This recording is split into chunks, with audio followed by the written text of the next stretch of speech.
There's one good business secret somebody gave me back then in 2008 when I was selling kerosene around male hostels in my university. We had an issue with a power supply.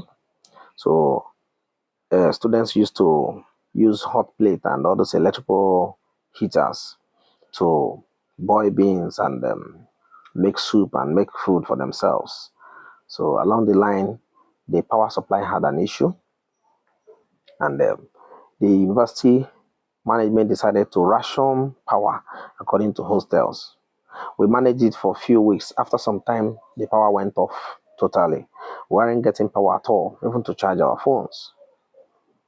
So students were struggling with power so that they can make food for themselves. They won't be have some students don't even like to buy from school canteens and cafeteria. So they like to cook their own food themselves. So I saw that gap, that need, and I sprung into action. I just sprang into action and then provided kerosene for my fellow students. At first, I was selling, I was sitting in my hostel and selling for anybody that comes in. When I saw that I wasn't making much sales, I started hawking the kerosene.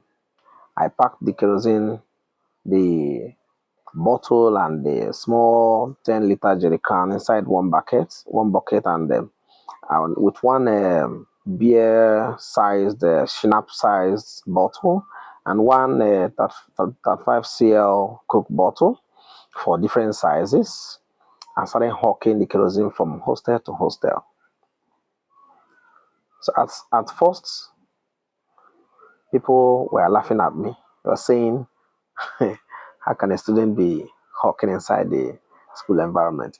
It was against the school regulations anyway, but at that point, I had no source of help to sustain myself in school. So that was the only reason, the only thing I could do to survive. And I wasn't even paying attention to what anybody is saying about school regulations because actually students needed it. And not every student can go to the nearby filling stations and get kerosene. So I hawked that kerosene around hostels, even around female hostels, because when hunger hits you, you won't care whether somebody is watching what you're doing to make ends meet. So I didn't care at that point. I was just busy selling my kerosene.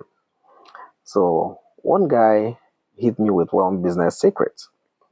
He said that if you consider how your business will make you feel, you'll not venture into it. You have to consider the impact your business will make in your immediate business environment so that it will keep you in the business. And I reckon with that universal truth till today. I continue with that kerosene hawking and sales. At some point, my dad called me home. He said, for 3 months now, you've not visited home. You've not asked for anything. You've not come home for weekends. How are you surviving? That in our family, nobody is a thief. We don't have thieves and armed robbers in our family. How are you surviving? He was implying that maybe I was doing illicit things to sustain myself. And I told him that I would tell him later.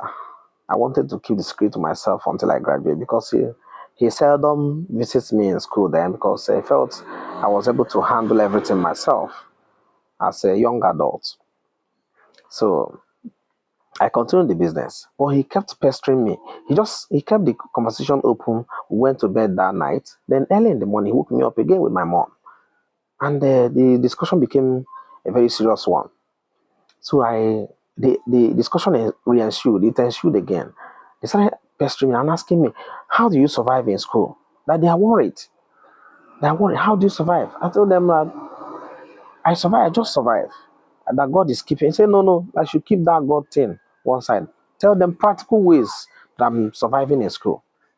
So that was when I opened up and told him about the kerosene sales and hawking that I do in school. Now, for more than 4 months now, that since I started hawking kerosene in school, I could feed myself. I could buy some things myself. My dad, both of them, my parents were amazed. They were dumbfounded. They couldn't speak for more than 30 seconds. There was silence all around the room. Then my dad spoke up. He said, "Today, I know that you're my first child, that you can handle situations even in my absence. That you can handle my business, handle everything about this family, even when I'm not there. That for you to come up with your own personal initiative to start a business and run it for some months without spreading the news." He mentioned a lot of attributes, a lot of business attributes, and said, "Today, I know you can survive whatever Nigeria throws at you, you will survive it." I said, and then they asked me, "How may we help you to improve in the business?" They didn't even ask me to quit the business. They weren't even concerned about it was even my mom that said, how do you combine going for classes, going for lectures, doing all the assignments and submitting, writing 10 papers and so on, making presentations. How do you survive all these hurdles together with she said, "Whatever hawking that you're doing." She wasn't comfortable because she had wanted me to concentrate in my studies more than anything business. So my dad was concerned about how he could help me to do the business better. So we were just with silence. So there was silence all around, and my dad was interested in how he would come in and help so that I'll boost the sales. My mom was interested in my studies and how I was coping with all the stress in my university and my course. So I at that point I understood them, and I tried to allay their fears. I told them my strategies, the timing of my hawking and everything, how I come back from library, I come back from nights classes, and then I do the hawking early in the morning for 30 minutes, 45 minutes, take my bed and go for classes. So I told them everything, and they were surprised. That was the day that I learned that business. I remembered that business secrets, and they stuck with me till this day. And if you look at how people will feel about what you're doing, you will never do it.